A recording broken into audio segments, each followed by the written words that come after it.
Welcome to CSL TV. And I just hope you guys are having a beautiful, blessed day. Now, if you're new to the channel, this is just a review, a reaction, as well as an informational channel. So, you know what I'm saying? Go ahead and smash that subscribe button, like button, comment. I like reading comments, different feedbacks, different mindsets, different everything. I don't like to be narrow-minded, but if you've been rocking with me, thank you so much for rocking with me. And you already know what we do over here. So as always, you guys have a beautiful, blessed day. Let's get it. It was one of the most shocking things I've ever heard in my life. For 39 years, he had them all fooled. A man suspected of murder was able to hide from authorities for almost 40 years by faking his identity and living as a sweet old grandpa in a small town. Now, this dude went under the radar for 40 years, and you gotta ask yourself, with all these police agencies, how in the heck did he go undetected that long? You know what I'm saying? Like, how? But we about to get into his story, his lifestyle. Oh, and don't try none of this shit, man. Y'all, if they go into details, I hope it don't be no repeated people trying to be like this guy. Small town. Wellman Simmons is an 80-year-old resident of Campo, a small community in California with a population of only 3,000. He's president of the town's water board, appears at public meetings, and is considered a pillar of the community. When police showed up at his home in June 2023, where he lives with his wife and grandchild, neighbors thought it had to be a mistake. The beloved grandfather turned out to be Donald Santini, a man suspected of murder who had been hiding from the law. So this guy was 80 years old when they caught him, which means if he was on the run for 40 years, he was about 39, 40 of the crime. 39 to 40 of the crime. With all this new technology and stuff, I mean, we can see this is an old ass picture, but I'm gonna shut my mouth because I really don't like to stop the video that much.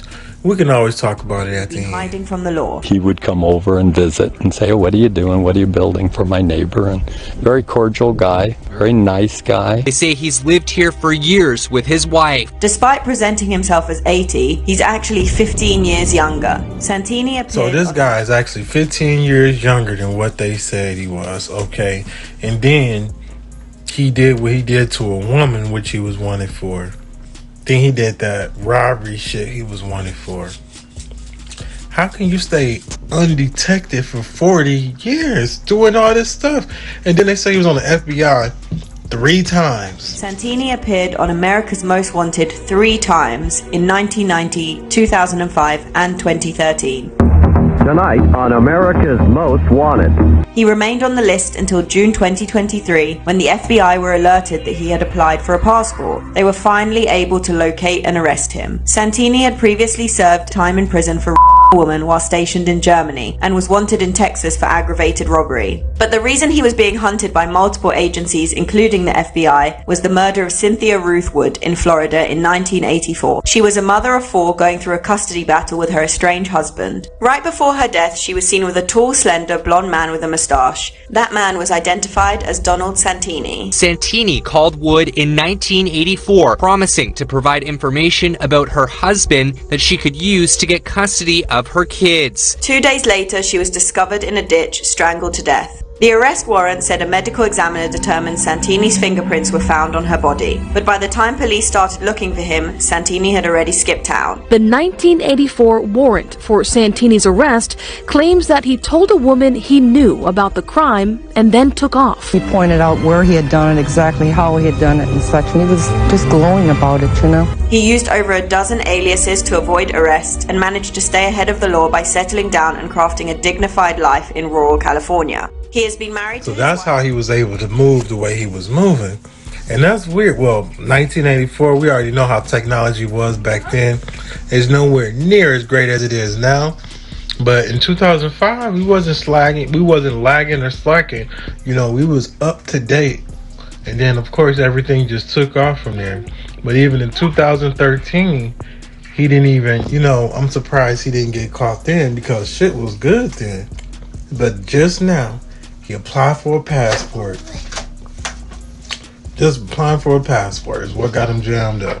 Which he should have been jammed up But, you know what I'm saying? He That's has been crazy. married to his wife since 1990 and the couple have a daughter together. But back in Texas, he has another wife and daughter. It's kind of shocking because I honestly thought he was dead. Marla Santini, who married Donald in 1980, claims she thought he died years ago. She says her daughter watched the news about his arrest and recognized him. Marla arranged for a video call with the husband she hasn't seen in 40 years. Legally, they are still married. And when he got on the first video, he said, I'm sorry, but I don't think I know you, do I? Went, really? Marla said that, according to him, he left her and their child because of demons and that it was nothing personal. After his arrest, Santini wrote a 50-page letter to the press. In it, he admitted that he was the man police were seeking, but did not confess to the death of Cynthia Wood. He wrote, "Things are not as they seem. I need a lawyer that doesn't try to push me through the system to keep me quiet. The problem is I have no money." Santini was extradited from California to Florida, where the crime against Cynthia Wood took place. His new family is staying out of the limelight, but his daughter is standing by his side. She is actively campaigning for her father's innocence online. As for Cynthia Wood's family, they're relieved that the 4-decade-long hunt has finally come to an end. My siblings really didn't get the full life with her. They hope that he gets the death penalty. You will pay for what you've done to our lives. So you mean to tell me this guy was having double lives, 2 wives, kids and shit? His daughter stood by his side because she didn't believe that he was doing what he was doing or he had murdered somebody.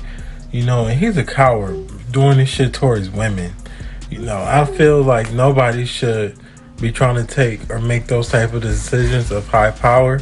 But at the same time, I mean, I hope they reevaluate their decisions and really get this guy, like, you know what I'm saying, the death sentence, because look how long you've been going on the wrong line and shit. I mean, trying to live like somebody else in today's world. And plus, you owe this shit anyway, so, you know, you didn't live your life and had your time. And, man, people we share this world with. We've got new information about the Gilgo Beach murders. This is Rex Heuermann, a 59-year-old architect out of Long Island, New York. Last Thursday, this surveillance camera spots him walking across the sidewalk in New York City. As he makes his way up the street, he's stopped by several agents in suits and taken into custody. Investigators believe Rex may be the Long Island serial killer, a suspect police have been trying to find for more than a decade. Back in 2010, after a 24-year-old woman went missing near Long Island's Gilgo Beach, police found the bodies of 4 female victims and eventually went on to discover the bodies of another 6 victims. As of right now, Rex faces multiple murder charges over the deaths of 3 women. Investigators haven't ruled out that Rex may have been involved in more killings, but according to his attorney, he's claimed, "I didn't do this." Man, shout out to Angie over at Notice News Now. This is a scumbag. I wonder who's been going around killing these women on that slick slice shit. You know what I'm saying? For the simple fact, why? Hey, we talk about these type of people. Why is he just another one of these? If he's the guy, and they've been watching him, and they've been watching him very close, he's a very sick, twisted, demented, all demonic, whatever the fuck words negatively you want to use. In the book, this is what he is, because people like him should not be want to hurt women. Definitely because you was carried by one. But at the same time, anything that's, you know what I'm saying, human form, living, you shouldn't be on no type of time like that.